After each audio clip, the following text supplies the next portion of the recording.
मैंने बोला था कि ध्यान की ऊर्जा जो सिर में आ जाती है, उसको विभिन्न चक्रों पे लाया जा सकता है। तो वो किस तरह कर सकते हैं? एक तो होता है कि अपने आप आ जाए, और अगर वो प्रैक्टिस नहीं है, अगर हमें लग रहा है सिर में दिमाग में ऊर्जा भरी हुई है, तो उसे चक्रों पे कैसे लाया जाए? मतलब भस्मासुर होने के लिए तैयारी कर ली, यानी वो ऊर्जा का फ्लो आप चाहते हो कि आपके हिसाब से वो काम करे, नहीं? यही चाह रहे हो ना? सिर से उतर रहा है, झन उतर। मतलब कमांड अपने हाथ में लेना चाह रहे हो ना? तो यही फर्क आता है यहाँ पे, असंभव को संभव बनाने का। ठीक? जब तक आपके अंदर वो योग्यता ना आ जाए, तब तक वो नहीं आएगा। यहीं पे हमने पात्रता का जो रखा है पैमाना, कि देवताओं को वो चीज दी जाती है। देवता कोई राक्षसों से उठ करके उस देवत्व की तरफ बढ़ने लग जाता है, तो वो ऊर्जा उसके हाथ में फिर खेलना शुरू करती है, उसके इशारे पे काम करती है। और उससे पहले देवताओं और राक्षसों के बीच युद्ध अगर सुना है, तो वो युद्ध कहीं बाहर नहीं है, हमारे अंदर हो रहा है। वो ऊर्जा क्या है? वही तो मोहिनी है। वो सिर में बैठ के नाचना शुरू कर दिया और आप परेशान हो गए हो। क्यों? कंट्रोल करना चाह रहे हो। उस मोहिनी पे कंट्रोल किसका हुआ? हाँ, कोई लक्ष्मीपति, कोई मोहिनीपति कंट्रोल करता है। और कंट्रोल करने के लिए यही तो साधना थी। इसी को साथ साथ के जब तक आपका ईगो पूरा का पूरा जीरो नहीं हो जाता, विलीन नहीं हो जाता। ये सारी कहानी ईगो की है। और हम अहम को बनाए रखना चाहें और उस चीज को नीचे उतार लें और ऊपर चढ़ा लें, आप तो विध्वंसक स्टेट में आ जाओगे। फिर तो आप किसी का भी अहित करना शुरू कर दोगे। हमारे गुरु जी कहा करते थे कि इससे आत्मकल्याण भी किया जा सकता है और आत्मघात भी किया जा सकता है। आत्मकल्याण तो रेयर, बट आत्मघात करने के लिए कदम फटाफट उठ जाएंगे। आपको पता नहीं चला होगा कि आप कर क्या रहे। उस ऊर्जा के साथ खेलने का मतलब है आप अपना नुकसान पे नुकसान करे चले जाओगे। क्यों? आपको खोलना आ गया ना पिटारा। फिर आप क्या करोगे? उसका यूज करोगे। यूज करोगे तो यूज करते करते एक क्षण आने पे आपको इतना ज्यादा मजा आएगा, आप दूसरे को बांटना शुरू कर दोगे समय से पहले। ब्रह्मा जी के पास अपनी ऊर्जा नहीं है।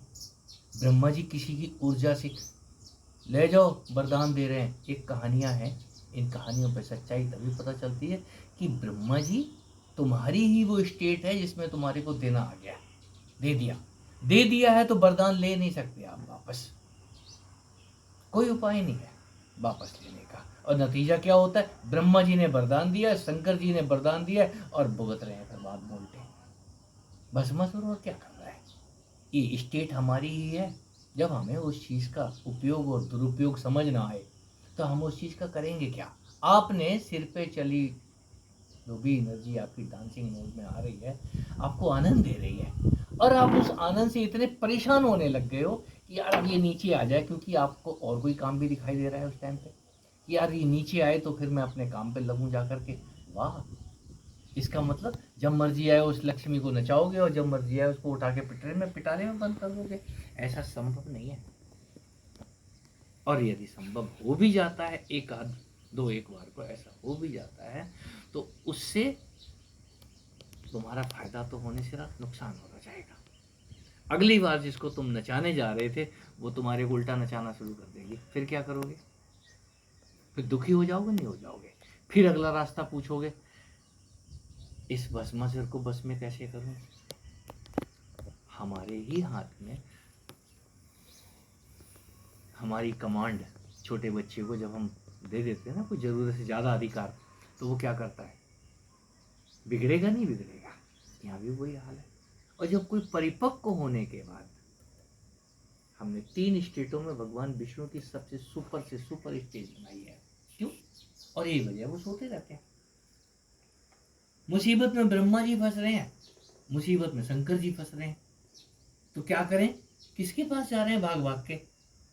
विष्णु जी किसी के पास भाग के नहीं जा रहे, भाई मेरी मदद करो, हैं? वो तीनों स्टेट आपकी है। नाभि पे ऊर्जा उतार ली, मतलब नाभि पे आप सोते हुए विष्णु की स्टेट पे आना चाह रहे हो ना, कि अब मैं रिलैक्स होना चाहता हूँ, मैं परेशान हो गया हूँ। तो भैया परेशान हो गए तो विष्णु भगवान भी तो अपने वो चित्र और विचित्र मधु कैटअप से लड़ रहे हैं, तो किसकी सहायता ले रहे हैं? वो भी अपनी लक्ष्मी की सहायता लेते हैं। तो उस पावर को बैलेंस करने के लिए कोई भी मास्टर आपको इतना ही बोलेगा कि भैया होने दो, छेड़खानी ना करो वहां पे। तुमको यदि बच्चा बनना नहीं आ रहा है तो कम से कम सोने वाले बच्चे बन जाओ। नींद आ रही है तो पड़ जाओ, आंखें नहीं खुल रही हैं तो आंखें बंद रखो। भगवान शिव की आंखें नहीं खुलती हैं, हम शास्त्रों में पढ़ते हैं, उनकी समाधि नहीं टूटती है, तो बाहर किसको नचा रहे हैं हम? कोई ना कोई डांसिंग मोड में आ गई है ताकि वो डिस्टर्ब हो जाए।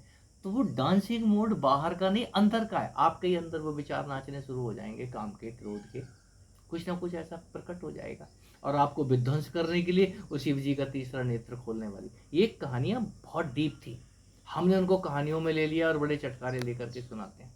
आपकी कहानियां हैं ये, इन कहानियों को कोई समझता है तब फिर ये सवाल अपने आप चले जाते हैं। इस मार्ग में घुसना ही खतरे से खाली नहीं है। आप घुस गए हो, आपको थोड़ा बहुत पता चल गया, अब लगता है यार ये तो कुछ भी नहीं जाना, इसके आगे तो बहुत कुछ है, जल्दी से हम सब कुछ जान जाएं।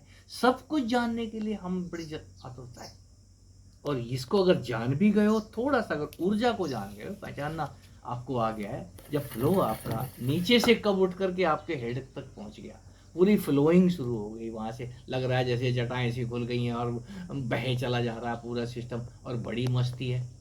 तो मस्ती को चढ़ाना तो आपके बस में नहीं था, वो चढ़ गई, भांग का नशा चढ़ गया। अब उतारने के लिए हम ले आओ भैया, खट्टा घोल के लेके आओ, पानी घोल के लेकर के आओ, उससे तो बात नहीं बनेगी। वो नशा टाइम पे ही उतरेगा। हाँ, बाहर की भांग है तो उतारा जा सकता है, लेकिन अंदर जो भांग का नशा चढ़ गया है वो तो तुम्हारे चढ़ाए नहीं चढ़ा, वो नेचुरल है, वो तो किसी ने आशीष दे दिया था। आशीष समझ के, यार ये तो है ही आशीष देने लायक, आशीष दे दिया। अब तुम सोच रहे हो अब चाबी मेरे हाथ में दे देनी चाहिए, तो वो मास्टर तो बना देगा, उसके बाद जो दिक्कत खड़ी होगी तब क्या करोगे?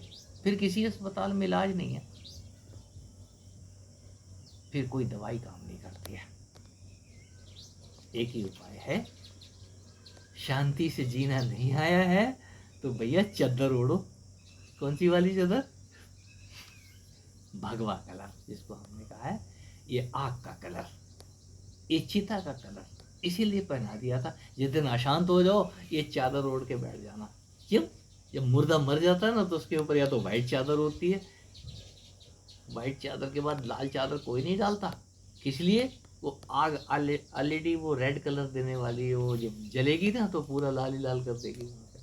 तो किसी लाल को लाल करने के लिए, ये भी एक रहस्य है। आग से जब लपटें उठती हैं ना तो जो थोड़ा बहुत काला रह गया था ना, वो उसको लाल बना देती है, फूंक फाँक के बराबर कर देती है। और बता बेटा, ऊर्जा तेरी कहाँ चढ़ गई थी? उतर गई नीचे। तो वो आग इसीलिए लगाई जाती है ताकि मुर्दे में थोड़ा बहुत भी जिंदा होगा तो खड़ा हो जाएगा उठ के, भाई मैं मरा नहीं हूँ। और आग कभी भी मुर्दे में कहाँ से लगाते हैं?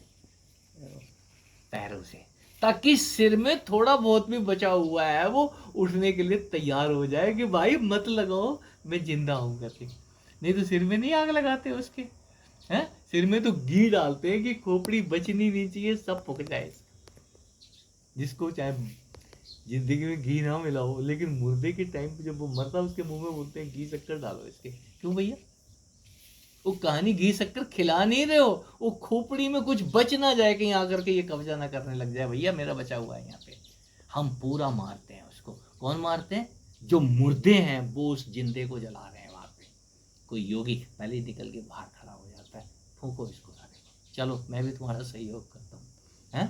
तो ये कपाल क्रिया तुम्हारी जो सिर में घुस गई है वो तुम्हारी कपाल क्रिया कर रही है, पहले ही वो सिर फोड़ फोड़ के निकल रही है बाहर को। और उस आनंद का मजा लेने के लिए बड़ी अच्छी स्टेट है ये। अगर थोड़ा आगे है मजा लेना तो कोई तो बैठा ही रहना पसंद करता है भाई गुफा से बाहर। और तुम वहां निकल के जाओगे कहाँ ये तो बताओ। हाँ भाई।